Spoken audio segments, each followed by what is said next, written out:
அடுத்தபடியாக மேற்கு சட்டமன்ற தொகுதியின் வெற்றி வேட்பாளர் அண்ணன் சுரேஷ்குமார் அவர்கள்.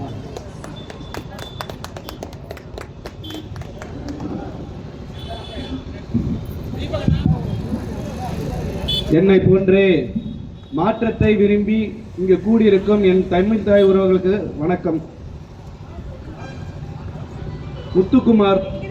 முத்துக்குமார் என்ற ஒரு வார்த்தை நம் தமிழ் மண்ணில் ஒரு விதைக்கப்பட்ட விதை. இந்த விதையானது இன்று பல நூறு, பல ஆயிரம், பல லட்சமாக மாறி உள்ளது. இந்த விதை இல்லையே இன்று நாம் தமிழரின் ஒரு மாபெரும் வளர்ச்சி தடைபெற்றிருக்கும். தமிழக மக்களின் ஒவ்வொருவரின் குருதியிலும் இந்த விதை ஊன்றப்பட்டுள்ளது. அவரின் இறப்பு ஒவ்வொரு தமிழரின் வீறு கொண்டு தமிழ் பற்றை வளர்த்து வெளியே வர ஒரு மூல காரணியாக அமைந்துள்ளது. தமிழர்களுக்கு யாராவது ஒருத்தர் உயிர் இழந்தால் மட்டும்தான் அவங்களுக்கு சூடு சொரணை எல்லாமே வெளியே வரும். அது மாதிரி ஒவ்வொரு டைமும் உயிர் இழந்துட்டு இருக்க முடியாது, என்னுடைய இறப்பே கடைசியாக இருக்கட்டும் அப்படிங்கிற மாதிரி இறந்தவர் தான் முத்துக்குமார். அவருடைய இந்த வீர தியாகம் நம்முடைய தமிழகத்தில் உள்ள மாபெரும் அரசியல் மாற்றத்திற்கு மாபெரும் ஒரு வித்தாக அமைந்துள்ளது. இதனை பயன்படுத்தி நாம் ஒவ்வொருவரும் தமிழ் தேசியத்தை அமைக்க, ஆட்சி மாற்றத்தை உருவாக்க போராட வேண்டும். 1947 விடுதலை கிடைத்த இதுவரையிலும் பல ஆட்சி மாற்றங்கள் அமைந்தும் நமது தமிழ் தேசியத்திற்கு உண்டான தீர்வு இன்று வரை கிடைக்கவில்லை. அன்றே ஒருவர் எழுதி வைத்தார். 1513 நிக்கோலோ என்பவர் தி பிரின்ஸ் என்னும் நாளிதழில் அவர் வெளியிட்டுள்ளார். ஒரு அரசாங்கம் எவ்வாறு நடந்தால் அந்த ஆட்சியரின் கையிலே நாம் அனைவரும் அடிமையாக இருக்க முடியும் என்று.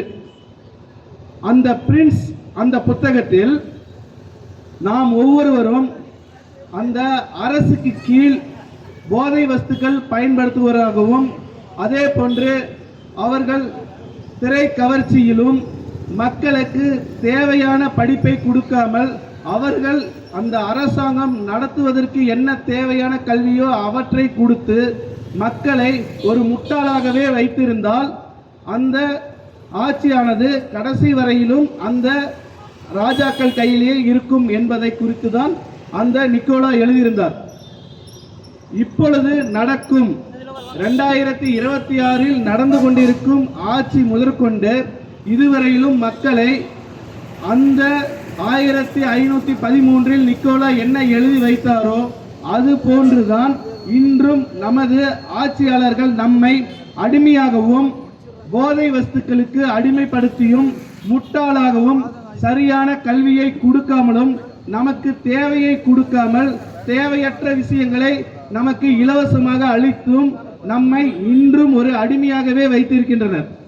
இந்த அடிமை எண்ணங்கள் நீங்கள் அனைவரும் ஒன்று சேர்ந்து வாக்களிக்க வேண்டிய சின்னம் விவசாயி. நம்மை ஆட்சியில் அமர்த்த வைக்க வேண்டிய கட்சியானது நாம் தமிழர். மக்களுக்காகவே மக்களுடனே நின்று பல ஆயிரக்கணக்கான போராட்டங்களை முன்னெடுத்து மக்களுடனே தோள் கொடுத்து நிற்கும் ஒரே கட்சியானது நாம் தமிழர் கட்சி. இதை மக்களாகிய நீங்கள் மட்டுமே தான் சிந்திக்க வேண்டும்.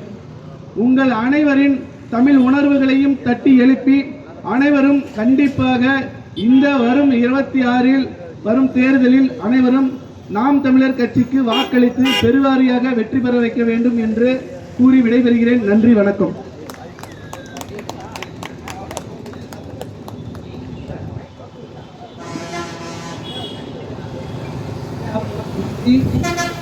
அடுத்தபடியாக சேலம் தெற்கு தொகுதியினுடைய நாம் தமிழர் கட்சியின் கொள்கை பரப்பு செயலாளர் அன்பு இளவல் மோகன்ராஜ் நம்மோடு.